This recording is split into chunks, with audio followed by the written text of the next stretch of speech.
नमस्कार अनि हार्दिक स्वागत छ कार्यक्रम समय सन्दर्भमा। आदरणीय दर्शकहरू, हामीले यस कार्यक्रममा रहेर जनताका प्रत्यक्ष सरोकारका विषयवस्तुमा आधारित भएर कुराकानी गर्ने गर्दछौँ र आज हामी निर्वाचन विशेष कार्यक्रमको पहिलो कार्यक्रम सुरुवात गर्न गइरहेका छौँ। नेपालमा मुख्य राजनीतिक दलहरूको खिचतानीले गर्दा आज देशका सम्पूर्ण युवाहरूले देशको भविष्य र आफ्नो भविष्यलाई सपार्नको निम्ति र राम्रो बनाउनको निम्ति विदेशका विभिन्न गल्ली गल्लीहरूमा भौतारिनुपर्ने एउटा बाध्यता सिर्जना भइरहेको छ। यस्तो विषम परिस्थितिमा अहिलेका जुन पार्टी पङ्क्तिबाट देशको विकास सम्भव छैन, अब युवाहरू जाग्नुपर्छ। युवाहरू जागे देश विकास गर्न सकिन्छ र सम्भावना प्रत्येक आयाममा, प्रत्येक पाइलाहरूमा, यो देशका प्रत्येक कुनाहरूमा सम्भावनाका पाइलाहरू छन्। ती पाइलाहरूलाई युवाले नै पन्छाउनु पर्छ र युवाहरू नै जाग्नुपर्छ भनेर आज युवाहरू नेतृत्व गर्नको निम्ति आज मनोनयन दर्ता गरेका छन्। आज हामी ती युवा जुन आफ्नो नेतृत्वमा समग्र शान्तिभूमि लुम्बिनीलाई एउटा समग्र देश तथा विदेशमा पनि परिचित गराउनको निम्ति, लुम्बिनीलाई लुम्बिनीमय बनाउनको निम्ति आफूलाई स्वतन्त्र रूपमा उठाएर आफूलाई उपमेयरको पदमा चाहिँ उम्मेदवारी दर्ता गराउनु भएको छ। हामी उहाँसँग कुराकानी गर्ने जमर गरिरहेका छौँ। सर्वप्रथम म लुम्बिनी सांस्कृतिक नगरपालिकामा उपमेयर पदमा आफ्नो मनोनयन दर्ता गराउनुभएका लुम्बिनीका एक युवा अर्जुन कुर्मीसँग संवाद गर्न गइरहेका छौँ। म स्वागत गर्न चाहन्छु। अर्जुनजी, यहाँलाई स्वागत छ कार्यक्रममा। धन्यवाद। आज स्थानीय तहको निर्वाचनको जुन सङ्घारमा आज मनोनयन दर्ता भएको छ, तपाईँले उपमेयर पदमा चाहिँ आफ्नो स्वतन्त्र रूपमा मनोनयन दर्ता गर्नुभएको छ। आज यसरी पार्टीगत रूपमा मनोनयन दर्ता गर्नु र आफू यसरी स्वतन्त्र भएर मनोनयन दर्ता गर्नुको पछाडिको कारण के हो?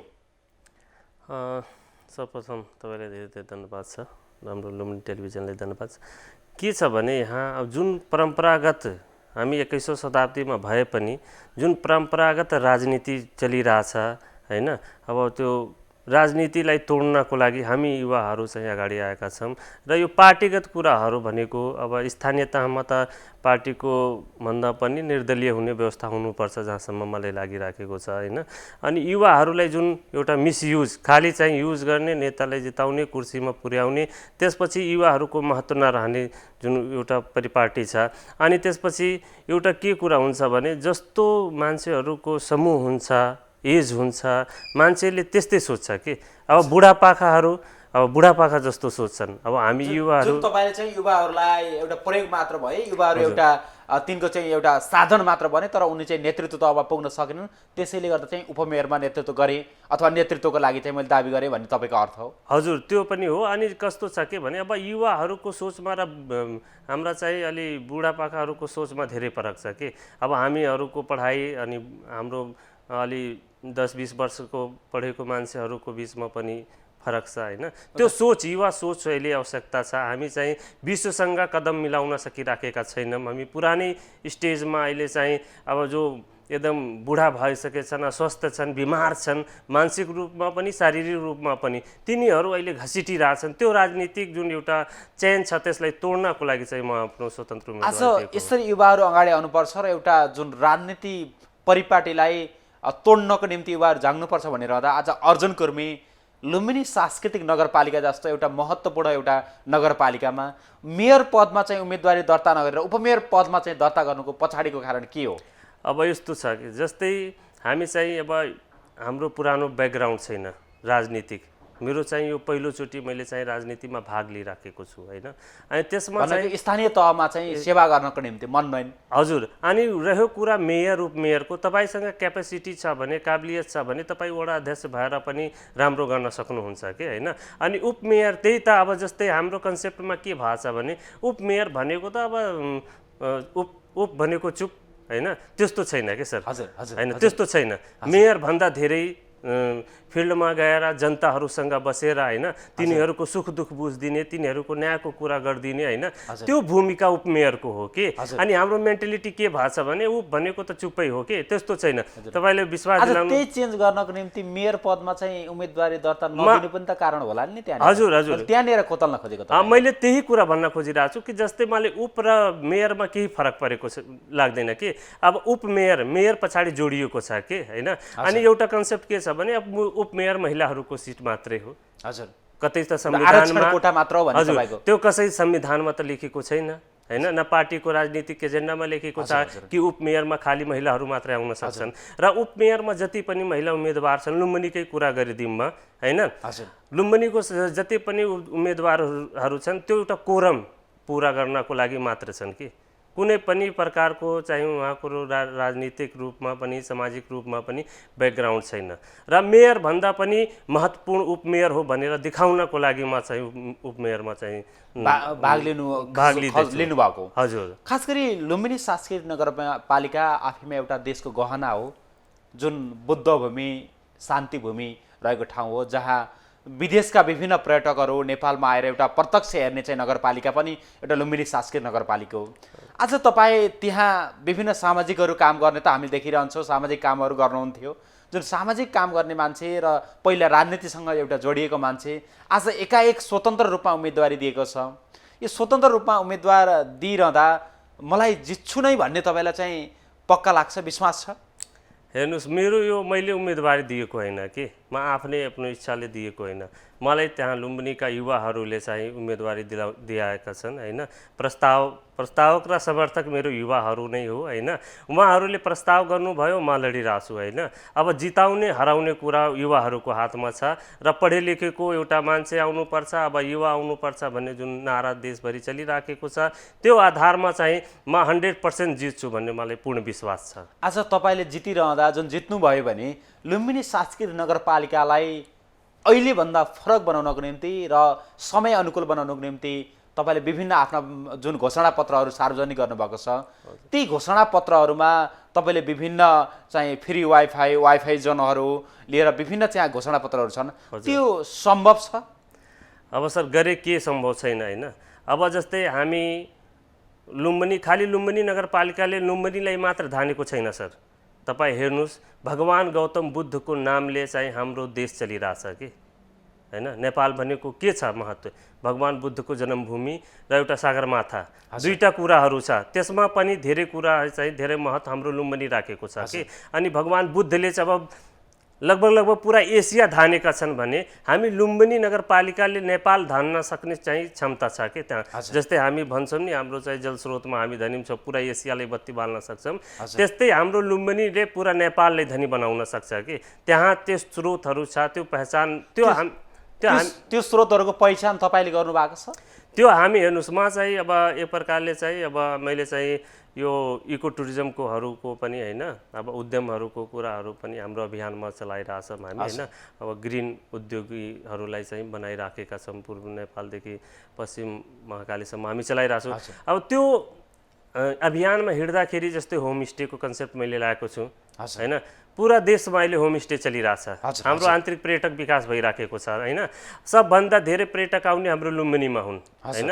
अनि त्यो पर्यटकहरूलाई चाहिँ हामीले चाहिँ एउटा होमस्टे दिन सकिराखेका छैनौँ होइन। त्यो होमस्टेबाट नै हाम्रो चाहिँ समुदाय समाजको चाहिँ स्थिति परिवर्तन हुन्छ। अनि त्यस्तै गरी चाहिँ हामीले जुन ब्रान्डिङ गर्न पर्ने हो होइन।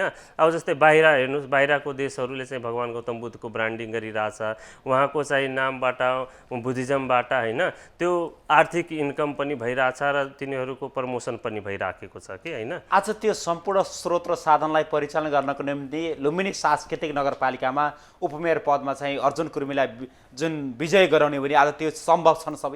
सब सम्भव छन् सर के। अब जस्तै हेर्नुहोस्, मैले भने नि होइन, अब उपमेयर भनेको आफैमा एउटा महत्त्वपूर्ण पद हो होइन। अब तपाईँ उपमेयरमा लगेर तपाईँ एउटा अनपढ मान्छेलाई बसालिदिनुहोस्, एउटा रोगी मान्छेलाई बसालिदिनुहोस्, वृद्ध मान्छेलाई बसालिदिनुहोस् भने उसले के सोच्छ होइन। अब म त त्यस्तै नोमिनेसन गरिराखेको छैन म चाहिँ स्नातक पढेको व्यक्ति हो हैन, विभिन्न सङ्घ संस्थाहरूमा काम गरेको छु, विभिन्न समुदायमा काम गरेको छु हैन। अनि त्यो कुराहरूको समग्र चाहिँ मैले निचोड निकाल्दाखेरि चाहिँ मैले लुम्बिनीमा अब वडा अध्यक्ष भनेको त एउटा अध्यक्षमा मात्र एउटा वडामा मात्र सीमित हुन्छ कि हैन। अनि त्यसमा एउटा वडामा सीमित भएर त पुरा नगरपालिकाको विकास गर्न सकिन्न। र उपमेयर र मेयरमा कुनै फरक छैन। तपाईले विश्वास दिलाउन चाहन्छु, यदि म उपमेयरमा जिते भने त्यहाँ मेयरको नामै आउँदैन कि।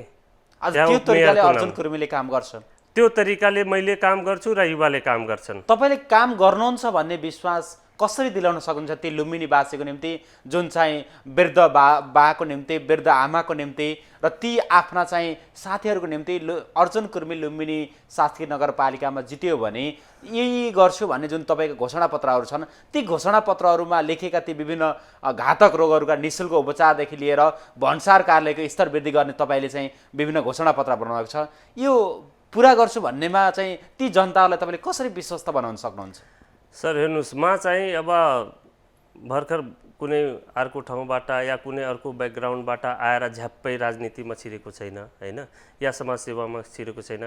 अब राजनीति र समाजसेवा हाम्रो चाहिँ एउटा एक नै लगभग नङ्ग्रा मासु जस्तो सम्बन्ध छ हैन, राजनीति र समाजसेवा। अब सिङ्गल राजनीति गरेको मान्छेले पनि पुरा गर्न सक्दैन र समाजसेवा गरेको मान्छेले बिना अधिकारको केही गर्न सक्दैन कि हैन। अनि हामी चाहिँ समाजसेवाको फिल्डबाट आएको हो, सामाजिक अभियन्ताको फिल्डबाट आएको, र त्यो दुःख दर्द हामी बुझिराखेको छौँ र विभिन्न निकायहरूसँग एनजिओ आइएनजिओको काम गरेको छु म हैन। विकासका हामीले प्रोजेक्टहरू डेभलप गरेछौँ, बनाएछौँ हैन। अब जस्तै तपाईँले थाहै होला, हामी ओडिएफ जस्तो एउटा जटिल समस्या जुन छ, विश्वकै समस्या थियो हैन, त्यो ओडिएफमा हिँडेर हामी चाहिँ कसरी चर्पीमा चाहिँ प्रयोग गर्ने, चर्पी कसरी बनाउने भन्ने त्यो सबभन्दा मैले अनुभव गरेको सबभन्दा कठिन काम के हैन। किनभने एउटा मधेस समुदायको निम्ति, मधेस समुदायमा पनि झन् कठिन हैन। त्यो संस्कार जुन एउटा बसेर आउँछ, जुनसुकै समुदायको होस् चाहे जुनसुकै समुदायको हो, त्यो संस्कार जब चेन्ज हुन्छ त्यहाँ कठिनाइ हुन्छ। त्यो त्यस्तो चुनौतीमा हामी काम गरेछौँ र सक्सेस पनि भएको छौँ। अहिले लुम्बिनी चाहिँ तपाईँको ओडिएफ भएको छ हैन। अनि त्यो सबै स्रोत साधनहरूको जबसम्म उचित प्रयोग हुँदैन तबसम्म विकास हुँदैन के सर हैन। अनि हामी के सोच्छौँ, हाम्रा चाहिँ अब त्यो के भन्छन्, अब त्यही पञ्चायतकालका चाहिँ नेताहरू छन् जुन अहिलेसम्म पनि राजनीति गरिराखेका छन् हैन। त्यो पञ्चायतकालको नेताहरूको सोच के छ भने बाटो पुर दिने हैन, अब नाली जे पायो त्यही बनाइदिने हैन, त्यो पिसिसी ढलान गरिदिने हैन, अनि त्यसपछि विकास भयो भन्ने जुन कन्सेप्ट छ, त्यो कन्सेप्ट गलत कन्सेप्ट हो के सर। त्यो तरिकाले अर्जुन कुर्मीले जित्यो भने त्यो तरिकाले विकास गर्दैन, त्यो तरिकाले म गर्दैन सर के। म बाटो बनाउनमा प्राथमिकता दिँदैन, म बिजुली बत्ती बनाउनमा प्राथमिकता दिन। म चाहिँ त्यहाँको युवाहरू, त्यहाँको जनताहरू आर्थिक रूपमा सबल कसरी हुन्छन् त्यसमा मेरो प्रथम आज विद्यालय जाने युवा र युवतीहरू विद्यालय जान नपाई बाटैमा हिलो भएर अब घर फर्कनुपर्ने बाध्यता छ, त्यस्तो अवस्थामा बाटो नबनाए विकास कसरी सम्भव छ? सर हेर्नुहोस्, हाम्रो जुन यो ढुङ्गे युगबाट डाइरेक्ट पिचाएको होइन कि सर हैन। ढुङ्गे युगबाट गोरेटो कोरेर बनाएको त्यो सक्षम व्यक्तिहरूले त्यो बाटो बनाएर हिँडिराखेका थिए हैन। यो हिलो आएर त्यो केही विगत केही वर्षमा भयो के, मान्छेलाई सन्तुष्टि बनाउनलाई माटो पुर दिए हैन। त्यो आवश्यकता पनि हो नि, त्यहाँनिर त आवश्यकता हो सर। एउटा भोको मान्छेलाई एक थाल भात खान दिनु पनि त उसको आवश्यकता पूर्ति हुनु नि त सर। हेर्नुहोस्, अब तपाईँ दक्षिणको कुरा लिनुहुन्छ भने हैन, मान्छे सक्षम छन् हैन, रोजगारी गरिराखेका छन्, बिजनेस गरिरहेका छन्, आर्थिक रूपमा सबल छन्। अब 60 र 40 को योजनाहरू सबै यतै दक्षिणतिर हाम्रो हुन्छ के, उत्तरतिर हुन्छ। दक्षिणतिर किन छैन? त्यहाँ मान्छेहरू चाहिँ सक्षम छैनन्, बुझेका छैनन्। आज जनप्रतिनिधिहरू करप्सनमा परेको हुनाले आज ती चाहिँ विकास निर्माणका कामले चाहिँ तीव्रता नपाएको भन्ने तपाईँको आशय हो? अब सर हेर्नुहोस्, बाटो पुर्दैमा बाटो बन्दैन के सर, बिना डिपिआर बिना प्लानिङ। अहिले तपाईँ गाउँहरूमा जानुहोस् हैन, ढलान गरिदिएछन्, नाली छैन, पानी सबै घरमा जान्छ। त्यो विकास गरेर के फाइदा? जुन तोड्नु पर्छ पछि गएर जनतालाई कठिनाइ हुन्छ कि। आज अर्जुन कुर्मीले जुन यो भनिरहेछ विकास निर्माणको निम्ति लुम्बिनी सांस्कृतिक नगरपालिकालाई मुहार फेर्छु भनिरहँदा र युवाहरूलाई, समग्र युवाहरूलाई दक्ष र जनशक्ति युक्त बनाउँछु भनिरहेछ। जो लुम्बिनी सांस्कृतिक नगरपालिकामा युवाहरू मात्र पनि छैनन्, त्यहाँ वृद्धहरू र केटाकेटीहरू पनि छन्। ती वृद्ध बा आमाको निम्ति अर्जुन कुर्मीले आफ्नो घोषणापत्रमा त विभिन्न कुराहरू राखेको छ, त्यो पुरा गर्छ भन्ने आश्वासन कसरी दिलाउनुहुन्छ? अब सर हेर्नुहोस्, अब युवाको कुरा किन गरिरहेको छु भने पुरा देशै युवाले धानेको छ कि होइन। त्यो वृद्ध आमा, त्यो हाम्रो बुजुर्ग मान्छे बुवा आमालाई खाडीमा गएर होइन, यो एकदम तातो घाममा होइन, खाडीमा गएर आफ्नो पसिना खुन बगाएर चाहिँ ती युवाहरूले नै धानेको छ सर कि होइन। ती आमाको टेन्सन युवाले सल्भ गर्छ कि जब मेरो युवा सक्षम हुन्छ, उहाँ हाम्रो आमा बुवाको हाम्रो चाहिँ छोरा जब सक्षम हुन्छ, घरको चाहिँ जिम्मेवार त्यही बन्छ कि होइन। त्यही भएर चाहिँ युवा सक्षम भयो भने आमा बुवाको कुराहरू पनि त्यही पछाडि नै जोडिएको छ कि सर, समग्रमा चाहिँ जोडिएको छ। मैले चाहिँ अब जस्तै घातक रोगहरूको कुराहरू गरिराखेको छु, जस्तै क्यान्सर भयो, अरू रोगहरू छ होइन। अब त्यो नगरपालिकामा जाँदाखेरि अब 2000 क्यान्सर रोगको लागि सहयोग गर्छन्, त्यो के फाइदा छ सर 2000 होइन। एउटा क्यान्सर रोगीलाई 2000 जब तपाईँ दिनुहुन्छ भने त्यसलाई कति दुःख लाग्छ, कति पीडा लाग्छ कि होइन। अनि त्यही पैसा हामी चाहिँ त्यही पैसा जनताकै पैसा हो, जनतामा लगानी गर्दा पहिला कुरा त स्वास्थ्यमा दिनु पर्यो। जब स्वास्थ्य रहँदैन मान्छेले केही गर्दैन होइन। अनि मैले विकासको कुरा गरिराख्दाखेरि मैले मानव विकासको कुरामा बढी फोकस गरिरहेको छु कि ह्युमन डेभलपमेन्टको कुरा गर्छु म कि होइन। त्यो सम्भव छ? सम्भव छ सर, किन सम्भव छैन। जस्तै हाम्रो लुम्बिनीको लुम्बिनीलाई मात्र मैले चाहिँ तपाईँले के भन्न चाहन्छु भने हामीलाई सरकारबाट जुन अनुदान आउँछ, हाम्रो नगरपालिकामा बजेट आउँछ नि होइन, त्यति भन्दा धेरैमा चाहिँ लुम्बिनी विकास कोषको हाम्रो जुन विभिन्न देशहरूको मन्दिरहरू छ होइन, विभिन्न देशहरूका मान्छेहरू आएको छन्, उहाँहरूलाई चाहिँ लगानी लगाउनको लागि चाहिँ प्रेरित गराएर लुम्बिनी विकास कोष बाहिर ल्याएर उहाँ समुदायमा चाहिँ लगानी लगाउनुहोस् भनेर चाहिँ त्यो कन्सेप्ट दिन सक्छु कि म। अच्छा, लुम्बिनी विकास कोष लगायतका विभिन्न ठाउँबाट सहयोग हुँदा पनि जुन सोचे जस्तो चाहिँ विकास हुन लुम्बिनी शासकीय नगरपालिका सकिरहेको छैन। जुन लुम्बिनी शासकीय नगरपालिका अब युवा मैत्री भयो, अब युवाको नेतृत्व आयो भने लुम्बिनी शासकीय नगरपालिकाले 5 वर्षमै आफ्नो मुहार 100% परिवर्तन गर्न सक्छ? सर हेर्नु, 100% दुनियाँमा केही पनि हुन सक्दैन होइन। तपाईँलाई पनि छ 100% केही हुँदैन कि होइन। तर चाहिँ एउटा म्याक्सिमम के एभरेजको कुरा गर्छ, म्याक्सिममको कुरा गर्छ। अब तपाईँलाई चाहिँ लेख्नै आउँदैन, पढ्नै आउँदैन होइन, तपाईँले नेपाली बोल्न आउँदैन, तपाईँले इङ्ग्लिस बोल्न आउँदैन भने तपाईँ त्यहाँ इङ्ग्लिसमा कुरा कसरी गर्न सक्नुहुन्छ? तपाईँ त रुकेला बस्नुहुन्छ। म तपाईँले भन्न चाहन्छु लुम्बिनीमा यस्ता यस्ता चाहिँ हाम्रा चाहिँ जनप्रतिनिधिहरू छन् जुन लुम्बिनी क्रसै गरेका छैनन्। आफ्नो सदरमुकाम गएका छैनन्। तपाईँ सोध्नु होला त्यहाँको मात्र होइन कि हाम्रो चाहिँ यता जुन त्यो ठाउँमा हुनुहुन्छ जहाँ चाहिँ मान्छेहरू शिक्षित कम मात्रामा छन् र धेरै चाहिँ मान्छेहरू चाहिँ आफ्नो ठाउँमा मात्र सीमित रहनु भएको छ, त्यो ठाउँमा भएर यो लुम्बिनी शासकीय नगरपालिकामा रहेर अर्जुन कुर्मीका यस्ता महत्त्वपूर्ण कुरा अर्थात् अर्जुन कुर्मीका यस्ता चाहिँ विकासवादी कुराहरू उहाँले सुन्नुहुन्छ, उहाँले बुझ्नुहुन्छ? सर हेर्नुहोस्, पहिला नम्बर त हाम्रो क्षेत्रमा लुम्बिनीमा बहुत पढे लेखेको मान्छे छन्, डाक्टर छन् सर। यहाँ होइन, यहाँ सीमित क्षेत्र होला, त्यो नै सीमित भए पनि होइन, सब बहुत धेरै पढे लेखेका मान्छे छन् जुन चाहिँ अमेरिका जस्तो युनिभर्सिटीहरूमा पढाइराखेको छन्, पाकिस्तान जस्तो देशहरूमा गएर हस्पिटलमा डाक्टरको काम गरिराखेको छन्। हाम्रै लुम्बिनीका डाक्टरहरू कतिपय चाहिँ नेपालको चाहिँ राम्रा चाहिँ विज्ञ डाक्टरहरू हो, साइन्टिस्टहरू चाहिँ हाम्रो गहुँ बालीको साइन्टिस्टहरू हाम्रो लुम्बिनीबाट छन् होइन। त्यो हामीले चाहिँ त्यो सदुपयोग गर्न सकिराखेका छैनौँ के सर। आज त्यो उत्पादनहरू प्रयोग हुन सकिराखेको छैन, हो त्यो स्रोत साधनहरूको युज भइराखेको छैन। आज यस्ता मिठा कुरा गर्ने अर्जुन कुर्मीले तर ती बा आमाको निम्ति चाहिँ के गर्छ त? अब सबै हामी छोराहरूले बा आमाकै लागि गरिरहेछौँ सर होइन। चाहे त्यो खाडीमा गएर पसिना बगाउनु होस्, चाहे यहाँ आएर सङ्घर्ष गर्नुहोस् के नेपालमै बसेर सङ्घर्ष गर्ने हामी छोराहरू बा आमाकै लागि गरिराखेका छौँ। र हाम्रो बा आमाको सपना के छ भने उहाँहरूले जुन परम्परागत रूपले चाहिँ राजनीति हेर्दै आउनु भएको छ, जुन परम्परागत विकास हेर्दै आउनु भएको छ, म चाहिँ आधुनिक विकास कहिले हेर्छु, आधुनिक राजनीति कहिले हेर्छु, त्यो धोकोलाई चाहिँ हामी पुरा गर्छौँ सर। त्यो धोको पुरा गर्नको निम्ति कुनै पार्टीमा आबद्ध भएर गर्न सकिँदैन थियो? यसरी स्वतन्त्र रूपमा, जस्तै तपाईँलाई मैले किन भन्दैछु भने तपाईँ केही समय अगाडि कुनै पार्टीको एउटा सदस्य हुनुहुन्थ्यो र केही समय अगाडि एकीकृत समाजवादीको पनि पार्टी समर्थक भएर चाहिँ आउनुभएको थियो। तर यसरी बिचमा आउँदा चाहिँ फेरि चाहिँ स्वतन्त्र उम्मेदवार भनेर तपाईँ उठिरहँदा कतै यो कुनै षड्यन्त्रमूलक उम्मेदवारी त होइन भन्ने पनि धेरैको प्रश्न छ यहाँनिर। तपाईँले त्यसलाई कसरी चिर्नुहुन्छ? अब सर हेर्नुहोस्, हामी कुनै पार्टी या कुनै व्यक्तिको गुलाम होइन कि, हामी युवा हो होइन, हामी स्वतन्त्र आज पार्टीभन्दा माथि उठेर निर्णय गर्न सक्छ युवाहरू? युवाहरूले सक्छ सर के, त्यही च्यालेन्ज दिनलाई, त्यही पार्टीका व्यक्तिहरू, त्यही पुराना राजनीतिक व्यक्तिहरूलाई च्यालेन्ज दिनको लागि मेरो उम्मेदवारी हो कि। मेरो मात्र होइन, पुरा देशमा हेर्नुहोस् धेरै यस्तो ठाउँमा अहिले चाहिँ युवाले च्यालेन्ज गरिराखेको छ। कुनै पनि पार्टी वा पार्टीको कुरा गर्नुहुन्छ तपाईँ, 7वटा भोट क्रमशः आँखा चिम गरेर गधा जस्तो लगाऊ भन्ने चाहिँ अहिले नेताहरूले भनिरहेछन्, पार्टीको व्यक्तिहरूले भनिरहेछन्। हाम्रो जनताहरूले यो पनि थाहा छैन कुन उम्मेदवार कुन पार्टीबाट कुन पदमा लडिराखेको छ। त्यो जनतालाई चाहिँ एउटा मूर्ख बनाउने काम भएन होइन।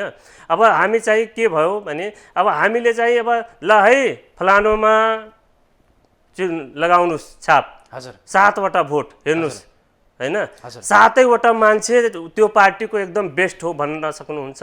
हजुर कसैले पनि कुनै पनि पार्टीको मान्छे त्यो अवस्थामा हामी छौँ भन्न खोज्नुभयो तपाईँ गएर लुम्बिनीमा हेर्नुहोस्, पुराना प्रतिनिधिलाई हेर्नुहोस्, लाटा बहिराहरू पनि त्यहाँ प्रतिनिधि छन्। हजुर, उहाँको पनि अधिकार हो नि त, लाटा बहिरा के अधिकार होइन? चुनिनु र चुनिन पाउनु उहाँहरूको अधिकार होइन र? होइन, सुन्नुहोस्, अब जस्तै जुन क्षमता जुन क्यापेसिटी सबैको आफ्नो आफ्नो क्यापेसिटी छ कि होइन, त्यो क्यापेसिटीको युज गर्नुपर्छ कि होइन। अब जस्तै जहाँ आवाज उठाउने कुरा आउँछ, जहाँ चाहिँ टेबल ठट्टाउने कुरा आउँछ, त्यहाँ चाहिँ त्यस्तो मान्छेहरूको काम छैन कि।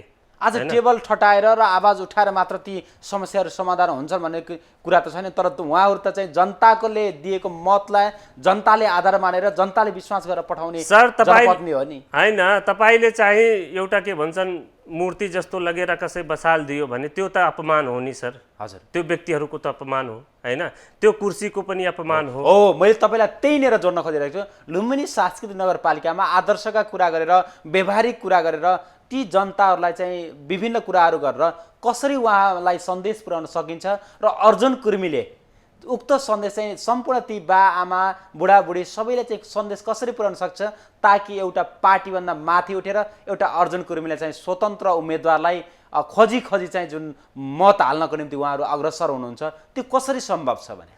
अब हेर्नुहोस्, जस्तै मैले भने नि, मेरो उम्मेदवारी मैले दिएको होइन, मेरो उम्मेदवारी लुम्बिनीका युवाहरूले दिएको हो होइन। लुम्बिनीका चाहिँ हाम्रा चाहिँ बुवा बुजुर्ग बुवाहरू आमाहरू दिनुभएको हो। मेरै बुवा लगभग 14-15 वर्षदेखि चाहिँ राजनीतिमा लाग्नु भएको थियो होइन। त उहाँ मेरो बुवाकै ऊ थियो, सबैले चाहिँ प्रेरणा स्वरूप तपाईले? मेरो बुवाको नै लड्ने प्लान थियो, तर बुवाले होइन अब युवाको पालो हो के, म लड्दैन, मेरो छोरा चाहिँ तिमी अब युवा अगाडि आउनुपर्छ भनेर उहाँले चाहिँ 14 वर्ष। अब तपाईँ हेर्नुहोस् न, यहाँ चाहिँ 1 वर्ष राजनीति गरेर पनि मान्छे कस्तो कुर्सीको तानातान गर्छ, चाहे त्यो राजनीतिमा त अब चाहिँ सम्बन्धको कुरा आउँदैन। तर मेरो बुवाले होइन अब युवाको पालो हो होइन, अब युवा अगाडि बढ्नुपर्छ भनेर चाहिँ प्रेरणा दिनुभयो। त्यस्तो आदर्श व्यक्तिहरू हाम्रो पछाडि छन्, मेरो चाहिँ समर्थक प्रस्तावक छन् होइन। त्यो उहाँहरूको चाहिँ प्रेरणाले गर्दाखेरि अब सर मैले फेरि पनि जोडेको कुरा के, म चाहिँ आज आएर एकैचोटि कुनै जब कुनै ठाउँ कुनै बिजनेसमा लागेको व्यक्ति आएर चाहिँ उम्मेदवार भएको होइन के सर होइन। म क्लास 9 देखि नै सामाजिक क्षेत्रमा जुडेको मान्छे हो होइन। म चाहिँ क्लास 9 देखि नै अब तपाईँको जुनियर रेड क्रसमा सेवा गरेको होइन, अनि स्काउटमा सेवा गरेको, त्यसपछि तपाईँको एलजिसिडिपी प्रोग्राममा एज अ सोसल मोबिलाइजर भएर चाहिँ सामाजिक क्षेत्रमा काम गरेको होइन। तपाईँको ओडिएफ जस्तो अभियानमा म चाहिँ काम गरेको हो, अनि त्यसपछि तपाईँको त्यस्तै सुहारा भन्ने प्रोजेक्टमा काम गरेको हो। त्यो सबै मिलाएर कम्बो एउटा जुन हुन्छ नि थोरै निचोड, त्यो निचोड मैले त्यो ठाउँमा पुगेर घर घरमा पुगेर ती व्यक्तिहरूको सुख दर्द बुझेर चाहिँ होइन, म चाहिँ यो मेरो उम्मेदवारी हो के हजुर होइन। हामी कार्यक्रमको लगभग अन्त्यतिर पनि आइसकेका छौँ र अहिले खास गरी हाम्रो जुन संवाद सुन्नु भएको छ लुम्बिनीवासी लगायत सम्पूर्ण चाहिँ आम दर्शकहरूले, ती दर्शकहरूको निम्ति तपाईँले के भन्न चाहनुहुन्छ? सबैलाई चाहिँ म हात जोडेर बिन्ती गर्छु, मलाई भोट नदिनुहोस्। कुनै म चाहिँ आफ्नो लागि स्वार्थको लागि चाहिँ लडिराखेको छैन। त्यहाँको सक्षम जो व्यक्ति छ, तपाईँहरूकै घर आँगन तपाईँकै छोराहरू छन् होइन, तपाईँकै पडोसीहरू छन्, तपाईँ अहिले सबै थोक बिर्सेर तपाईँको रिस डाह हैन बिर्सिएर अनि तपाईँ चाहिँ त्यस्ता सक्षम व्यक्तिहरूलाई चाहे जो होस्, म उपमेयरमा थुप्रैजना लडिरहेछन्, मभन्दा राम्रो छन् भने उहाँहरूलाई भोट दिनुहोस्, सक्षम व्यक्तिलाई भोट दिनुहोस्, जसले चाहिँ एउटा जुन परम्परागत रूपमा आइराखेको चाहिँ राजनीति छ त्यसलाई तोड्न सक्छ र लुम्बिनीलाई चाहिँ विश्वभरि जुन प्रकारले भगवान् गौतम बुद्धको चाहिँ एउटा जन्मस्थल र शान्तिको मुहान भनेर चिनिन्छ, त्यो खालि एउटा कम्पाउन्डभित्र नभएर हाम्रो समग्र लुम्बिनी नगरपालिकालाई नै त्यही आँखाले हेर्ने गरी बनाउन सक्ने सक्षम व्यक्तिलाई चुन्नुहोस् भन्न चाहन्छु म। हस्, यहाँको यो महत्त्वपूर्ण समयको बावजुद पनि हामीलाई समय दिनुभएको होला, म हार्दिक आभार व्यक्त गर्न चाहन्छु। हस्, थ्याङ्क यू। आदरणीय दर्शक महानुभावहरू, उहाँ हुन्थ्यो लुम्बिनी सांस्कृतिक नगरपालिका उपमेयर पदका प्रत्याशी अर्जुन कर्मी। आजलाई हाम्रो संवाद यति नै।